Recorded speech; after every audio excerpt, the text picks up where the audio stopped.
And the other Croatian players on board too, with the white pieces against Sergei Karjakin. Okay, so we look at Karjakin's game. This time it's an English opening. Karjakin plays very quickly. I believe he had some preparation against English opening for the match, as well as any other opening, in fact. Every opening. Every single opening, right, because you never know what Magnus will play. Now that's quite interesting. White went for, this bishop b6, which is shown now on our blue board. It's a very nice positional system. So you give the bishop away, you build your play on light squares, and you try to claim that, well, a black pawn, they're not really weak, but those double pawns, right, they're not playing such a major role. And in the center you have kind of a pawn up. True. 5, rook to d1, protecting d3. White is planning to play e2, e3 later on to cover d4 square. So rook d1 for that. b6 might become weak one day after queen b5, knight a4. So bishop to f6, and then e3 I expect, e3, a3 to cover some squares. And then, it's a very good system for Blitz, because it's much easier to play with white, usually. Yes, a3, king h8, and e3. And, Croatian player Marin Bosiocic, he already has some advantage on the clock, I think. Yes, he is still above 3 minutes, and Sergei down to 2.5 minutes. And Karjakin is thinking. So, he made all the obvious moves, so to speak. Bishop f7, an interesting maneuver. So probably to h5. Probably he's planning to go to h5. No, bishop e8. First bishop e8 to threaten. Attack. Yeah, to threaten knight d4. Which would almost trap the queen. Right. Bishop e8. You probably play queen c2 in this case. And then he might go bishop h5. Yeah, it doesn't look like queen b3. But then you can go bishop f7. Queen b3, bishop f7, and queen a4. No. Queen c2. Why just decline the repetition? Why just decline the repetition? Now bishop and h5. Bishop h5, and it doesn't matter where this bishop goes from, e8 or f7. So with one more move played, we get the position I was talking about. Bishop h5, rook d2, releasing the pin immediately. As I said, white has very easy very easy position to play. Rook f7, even though Karjakin's maneuvers I sort of like. Rook f7 to go to d7. Yes, it's a nice one. And d3 might start hanging a little bit. Well, for black to really improve for white to really improve the position, he will have to somehow carry out d3, d4, but I don't know if it's possible.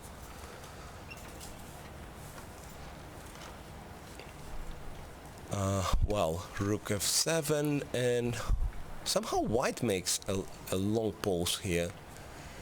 Yes, he has some time advantage, but now he's using it all. Yeah, so it's 157 for Karjakin and already less than 150 for Marin Bosiocic. It's quite interesting what he comes up with. D4. He was calculating the pawn push. D4, and of course you normally check what happens if your opponent takes. But Karjakin, without too much of almost immediately, he goes for e4, and then knight e1 was played. So the knight is quite passive on e1, I have to say. And then not rook d7, but rook c7. Rook c7, queen b1. Now both sides will double the rooks on c file. Rook a c8. No, knight e7 first. Go into a nice d5 square. Right. White is not very comfortable. Yes, this f3 was perhaps not the best. f3, I'm not sure of f3, because you create yourself a weakness on e3. Bishop g5 immediately, and f4, so he understood it's not very good. So he decided to, at least after f4 you block black's possible attack on the king's side. And rook c2, doubling the rooks. So ideally white would really exchange all the rooks and try to leave black with the bishop on f6 against the knight. and let's say an extra pawn in the center. So still, I'd claim that white does very well. Rook c6 was played. How about it's funny how it looks like a fork, but you always have rook takes c2, of course. knight c3 back? Knight c3 back. So now he wouldn't mind the repetition, obviously, but bishop goes to bishop goes to f7. Threatening bishop p3 you know, sometimes. I actually thought that he should have still play knight a7. Knight a7, yeah, just to force the exchanges. So all 4 rooks going from the board. I don't believe knight would be caught on b4. Okay, at least protecting b3 square. b4. But then takes might become a weak pawn, this one, on b file. Probably he's getting b5 though. Hang on, is bishop d4 an available tactic? He's taking, yeah, bishop d4.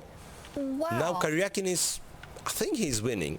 Bishop d4, you cannot win back the piece on c3. Yeah, you cannot pin the bishop because bishop e3 also comes with a check.